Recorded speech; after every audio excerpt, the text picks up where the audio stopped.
Welcome, Soul Family, to the BioQuantum podcast. Today, we're going to explore, by the request of one of our Soul Family members, the kind of how to navigate life's challenges and aligning with your high self in light of those around you. So, I am Jules, for those of you who don't know me, and we're going to dive into this topic and kind of explore how we can navigate these different kind of situations. So, let's first just kind of set the stage of what this would look like.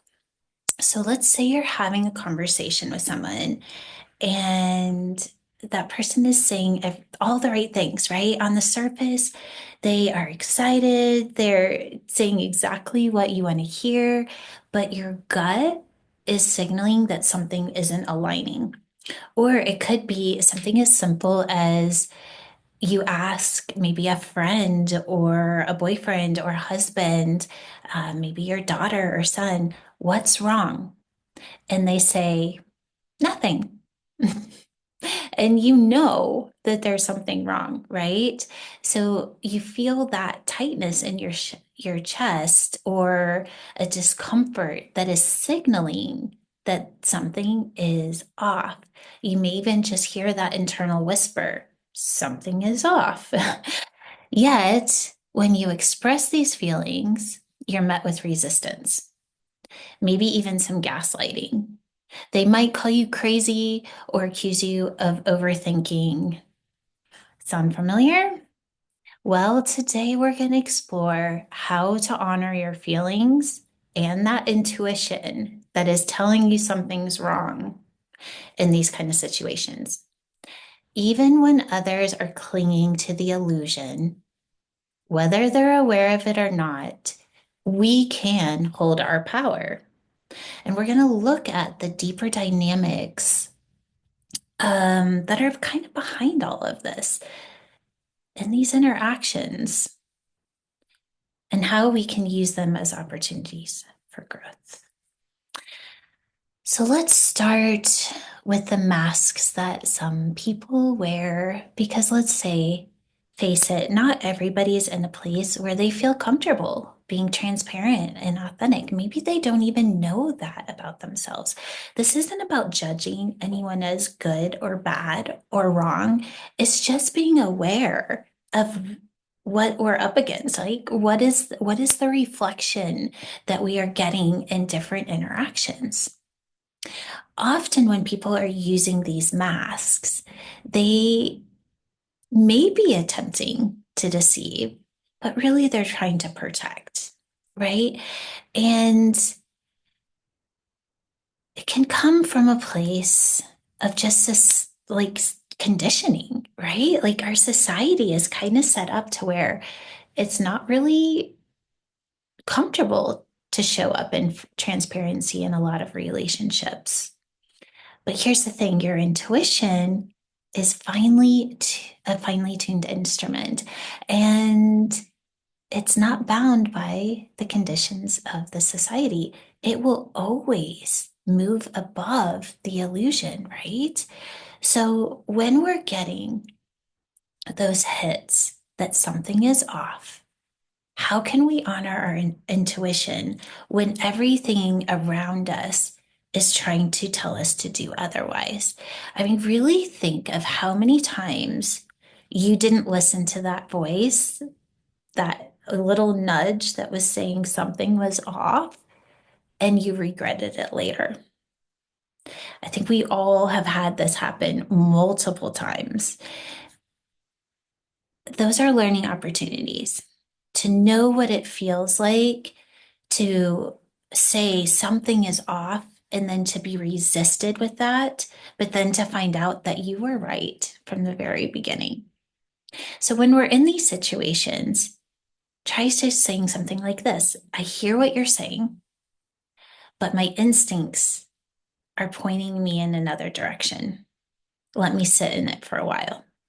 This response creates space so that you can sit in your feelings, but you're not necessarily telling them that they're wrong. You're just avoiding confrontation. This is just asking, I want to honor what I'm feeling and I need some more time. Um, oh gosh. So let's go into the gaslighting dynamic. So when somebody dismisses your intuition or your feelings and say that you're crazy, it can be deeply invalidating. But as way showers, we can hold our truth. We have to remember that a lot of times this reaction comes from their discomfort. They're afraid to be transparent, and your authenticity challenges their illusion. That is going to, a lot of times, if people aren't grounded in their truth, it will pull them into a place of vulnerability, and then they react to the uncomfortableness of that vulnerability, that insecurity. In these moments, it's just important to remember that their reaction is not a reflection of your truth. It's their inner struggle, not yours. Anchor in your authenticity and hold your truth. And what may happen is that it becomes harder for the external judgments to shake you. A lot of you have heard me say that when we're in our truth, and that truth is so clear, our home frequency is so clear, it's a lot harder for the outside world, those illusions, to shake that truth.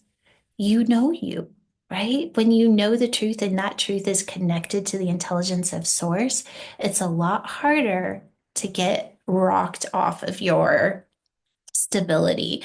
I like to see it as it's harder for someone to knock you when you are holding strong, when your foundation in that divine frequency is strong, right? So maybe just practice something like this, affirming that your feelings, not the emotions, but your feeling, that knowing is valid, and learning to trust your intuition as a compass of the divine guidance is more empowering than anything that you may hear outside yourself. And when we learn to trust in that over anything else, our reality starts to change. So it's easy to, in those moments when we're faced with, well, let's just say it for what it is, someone that hasn't fully stepped into their power and they're still living their life maybe from their wounds or from programs that they're not aware of. We all have this. Each and every one of us is running programs that we're not aware of. That's why we consistently do the work to move from the one to the two to the three to the four to the five level of consciousness, right? As way showers, this becomes a daily practice. Not everybody is living in this space. And that's what we're talking about here, right? Is how do we navigate these relationships without blaming the other person for their behavior? As way showers, that is not what we do. We shift the narrative. Okay. So we use these interactions as opportunities to learn about our own programming. So we can see the program running in them, and then we can turn around and be like, okay, how is this reflecting in myself? One of the best ways to do this is that once you are identified with what the program is, know that they're allowed to stay in their vulnerability or in their space of how they're reacting, but you get to stay in your own vulnerability. And what I mean by this is that you see their behavior and their deeper dynamics at play. You hold them in a space of compassion or love, but then you do your work. A lot of times when a program, let's just say the program is the need to control. The opposite side of that is being either feared, afraid of being controlled or losing control. So there's control, needing to be in control, controlling somebody else, or fear of losing control. So when you're doing that, look in yourself and say, okay, which one of these is this reflecting? Am I afraid of losing control? Do I need to be in control? Or do I like others to tell me what to do so I don't have to take responsibility? And how am I holding this program in the interaction that I'm having right now? Because in order for a cycle with another person to continue, two people have to continue to play.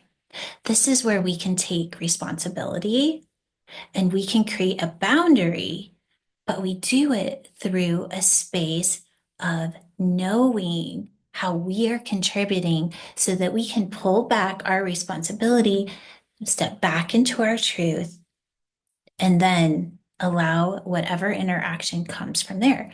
Because what will happen is that when you're not contributing to the loop cannot exist. And then you get to stay in witness of what happens when the other person doesn't have the full cycle to step into. So, an example of this would be that person blames or says you're crazy, and then all of a sudden you say, you know what? I hear you.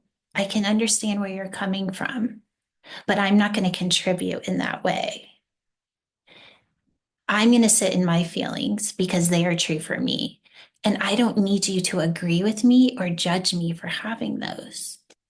So I'm going to put my hand up and I'm going to say, I'm going to let you have your experience and I'm going to have mine. And I need you to honor that. And if you can't, then I'll remove myself. You just broke the loop. You just broke the loop. So practice some different ways that you could do that. All right. So we can have compassion without tolerating toxic behavior.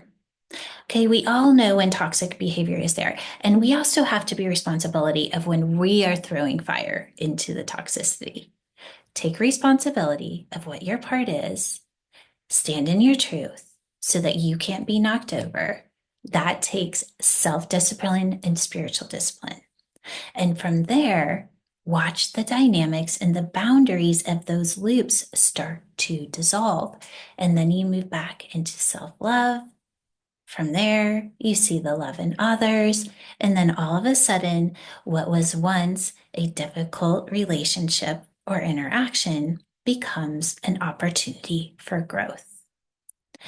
So, with that, I guess I'll kind of end it here, but knowing that every relationship is an opportunity, and those more difficult relationships become our spiritual teachers. They become our boot camp of spiritual evolution. So, who in your life is your teacher? And how can you honor the truth within yourself enough that you can break the toxic loops in those situations? And it may be that the other person isn't able to do that. And it may be that you do have to walk away, but that doesn't mean it has to be forever. It could be that it's only for an hour, maybe a day, maybe a year. But the most important thing is to ask, is this the right direction for me? Not here, but here.